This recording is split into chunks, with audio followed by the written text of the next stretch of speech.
Hey everybody, it's Matthew of Mr. Domestic. In this video, I am going to share with you my new addiction in sewing, which are these amazing pop-up containers. I made 3 different sizes, and in this video, I'm going to show you how I maneuvered around the easy peasy pattern so that you can have these in your own home. So, if that's what you're here for, before we get into the content, make sure to subscribe to my channel, and anytime you're enjoying this video, make sure to give me the thumbs up. Now let's get ready to have some fun together. Okay, this video is going to show you how to make, which I think this is such a super awesome project, a pop-up.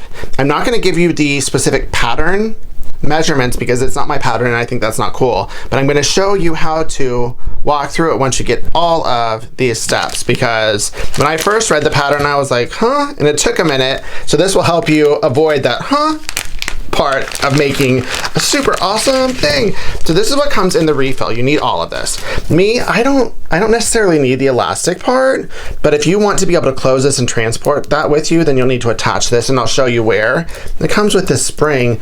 I'm telling you this now because I made the mistake the first time. Do not open this or cut this open until it tells you to do so.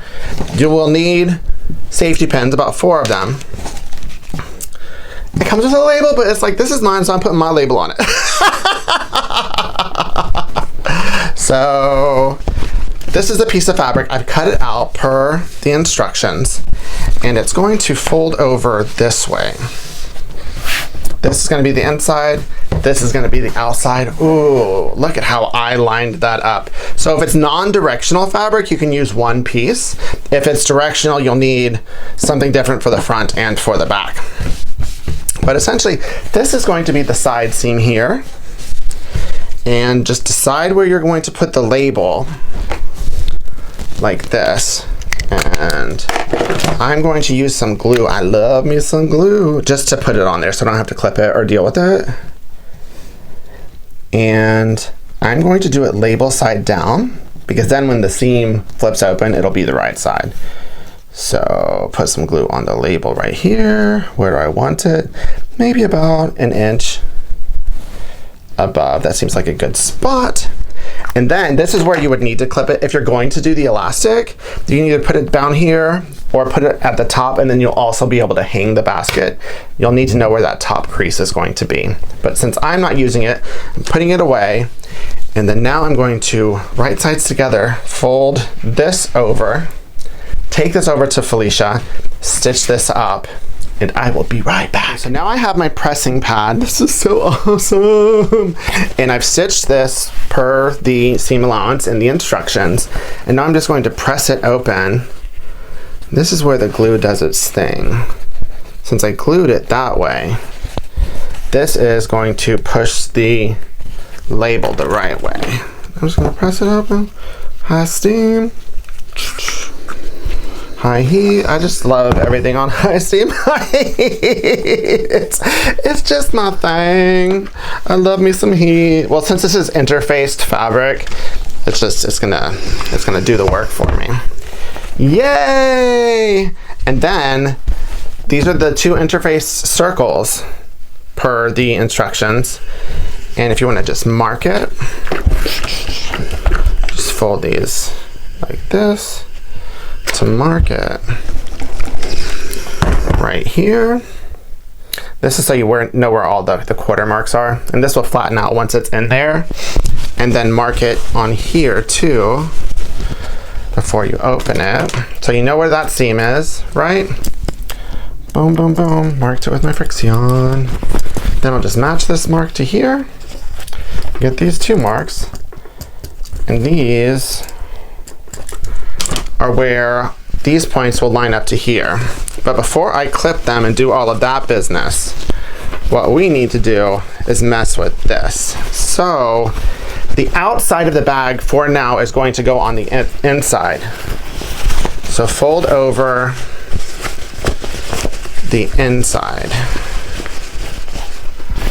like this until all of the raw edges match up. Start here, this helps. Boom, boom, boom, boom.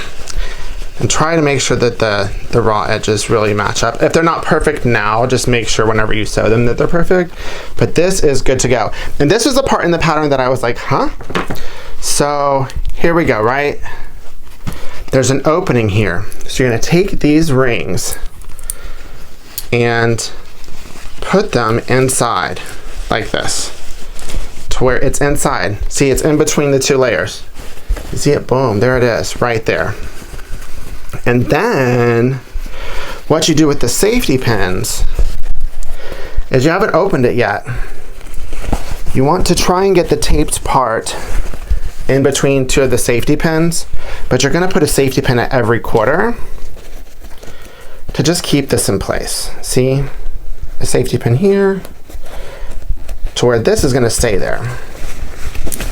These don't have to perfectly be at every quarter, but just you're gonna use all four of them, especially for this size, like this. Boom, boom.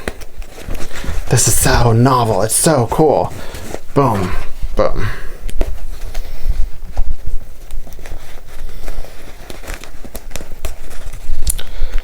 And then one more. This is such a fun project.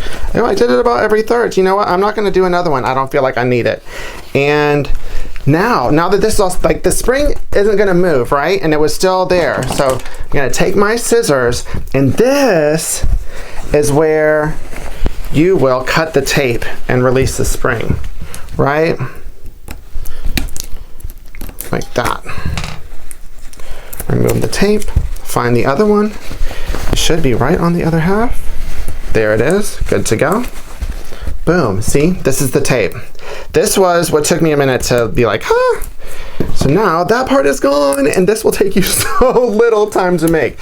So now the spring is released, and it's kept here by the safety pins, and you're not gonna release the spring until you sew these to the bottom. So I'm going to take you over to Felicia and show you in real time how. Okay, so now I have brought this back over to Felicia. I pinned these on the four corners, one of the few times that I am going to use clips.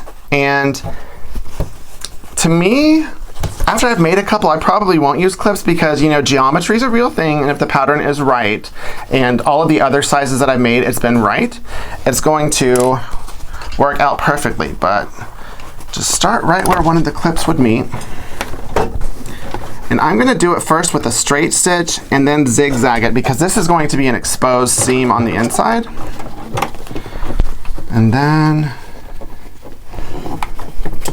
just allow the curve to follow and maneuver the fabric. It's gonna look like it's gonna bunch up, but it's not going to, because it's just following the circle. Fabric becomes malleable. It moves like water. And then just follow this edge right here to the edge of the circle and go all the way around it till you get to the next clip. And then you release all the clips. And I'm going to fast forward through this so you don't have to see it in real time.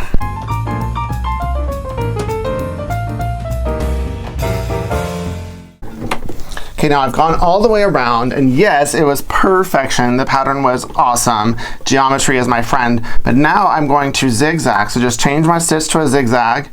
I'm going to do it at a width of 5, the length that's already set. Lift up my needle. Didn't even cut my thread. And now I'm just gonna go.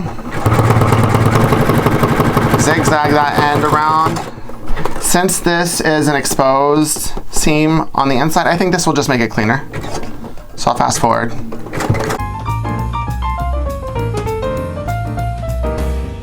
Okay, now I'm all the way to the end. Cut that. And see, I just feel like that is so much cleaner than just having an exposed seam. So meet you back over. So yay, I have this, and this is where you will turn it before you remove those safety pins. Right side out. Boom, boom. Boom, boom, boom. See? The label. Good. Now, to remove the safety pins.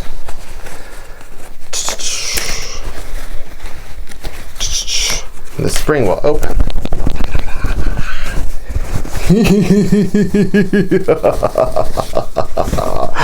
Yay! And now you have got yourself a pop-up container. Boing, boing, boing, boing, boo! That is fun for the whole family. Yay!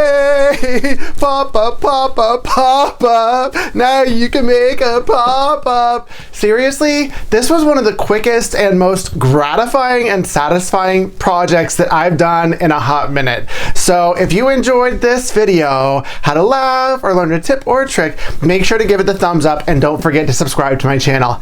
Keep it positive, y'all. Mr. Domestic out.